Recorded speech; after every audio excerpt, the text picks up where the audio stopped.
Today we shall begin with isomerism. Let us try and understand what is isomerism. Two different structural formulae are obtained on joining hydrogen atoms to the two chains so as to satisfy the tetravalency of the carbon atoms. The molecular formula of both these structural formulae is the same. For example, C4H10. So here we are going to study the example of C4H10, that is butane. Let us first study these structures here.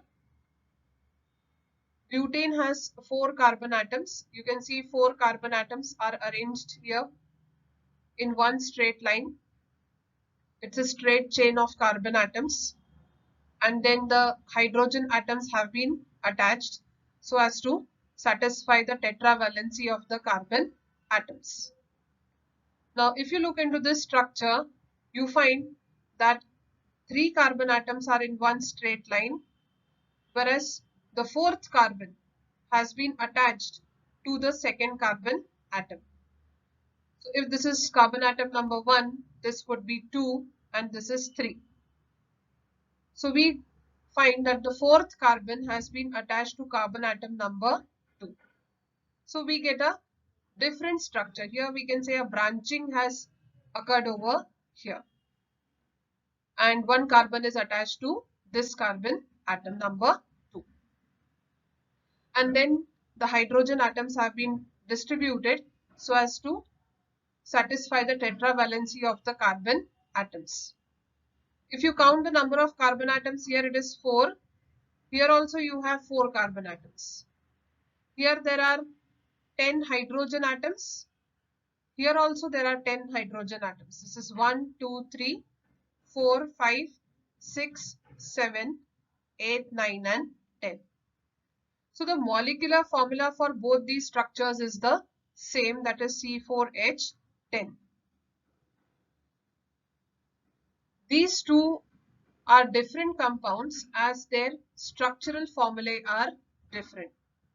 So though they both have got the same molecular formula, that is C4H10, but they will be two different compounds because they have got different structures.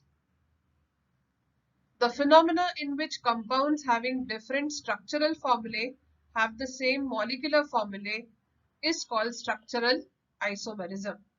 So here we get a phenomenon in which we find that the compounds have got the same molecular formula but different structures, and this is referred to as structural isomerism, and these two can be considered to be as the isomers of butane, or they are isomers of each other.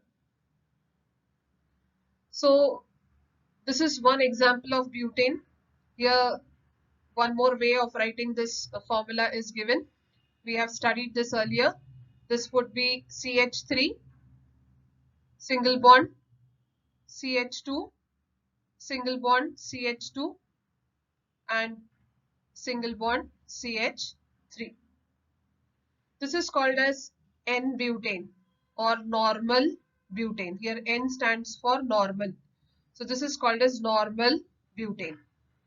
Here you find this kind of a structure, that is this is CH3, here single bond CH, that is this one CH, and you again have a single bond here and CH3, a methyl group we can say has been attached here. CH3 is methyl group, and again single bond CH3.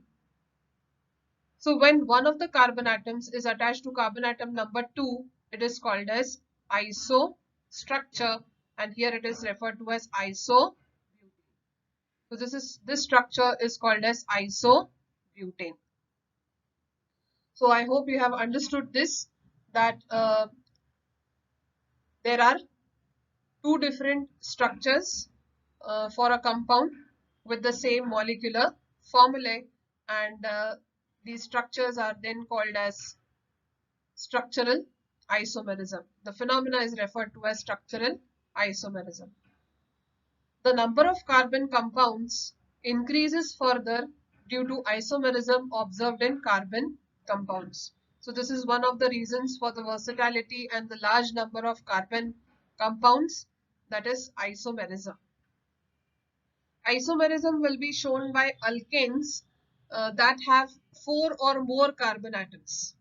So isomerism is shown only by alkenes that have got 4 or more carbon atoms, and they can have different structures with the same molecular formula, and they are called as isomers. The carbon chain 1 in the figure A and is a straight chain of carbon atoms, whereas the carbon chain 2 is a branched chain of carbon atoms. So here straight chain and branched chain have been shown. This is a way of writing a straight chain. This structure here is same as the straight chain compound it is, and this is branching. So one carbon atom you can see here, this one, then this is the second one, and you found that the branching has taken place. So this has branched here, the branching, and then the third carbon is over here. So this is a straight chain and this is a branched chain. Let us take up one more example and we shall study the isomers of pentane. Pentane has the molecular formula C5H12. So the first possible structure for pentane is the straight chain compound, where you have 5 carbon atoms in one straight line and 12 hydrogen have been distributed so as to satisfy the tetravalency of the carbon atoms. So this is straight chain. 5 carbon atoms are in one straight line, and it is called as N-pentane or normal pentane. The second possible structure is here, where you have 4 carbon atoms in one straight line and the 5th carbon atom is attached to carbon atom number 2. So we will have to count from this side. This is carbon atom number 1, this is 2, 3 and 4. So when one of the carbon atoms is attached to carbon atom number 2, it is called as isopentane. So one carbon is attached here. So this is branched compound, it is branched chain rather. And if you count the number of hydrogen atoms here also, it comes out to be 12. So the molecular formula is the same. But this is a straight chain, this is a branched chain, and since one carbon atom is attached to carbon atom number 2, it is called as isopentane. The third possible structure, we find that only 3 carbon atoms are in one straight line here, whereas 2 carbon atoms are attached to carbon atom number 2. So this is 1, 2, 3. Anyways, if you are going to number, this carbon is going to get number 2. And you find that the other 2 carbon atoms, 4th and 5th, are attached to carbon atom number 2. So when 2 carbon atoms are attached to the second carbon atom, it is called as neo structure, and here it is the example of neopentane. Again, we find that the total number of carbon is 5 and the total number of hydrogen is 12. So this is called as neopentane. So these are the 3 possible structural formulas for pentane, and they all have got the same molecular formula but different structures, and compounds having the same molecular formula but different structures are called as isomers. So these are the 3 isomers of pentane, and this phenomena is referred to as structural isomerism. So you can try it out with hexane, and you can make the possible structures for hexane.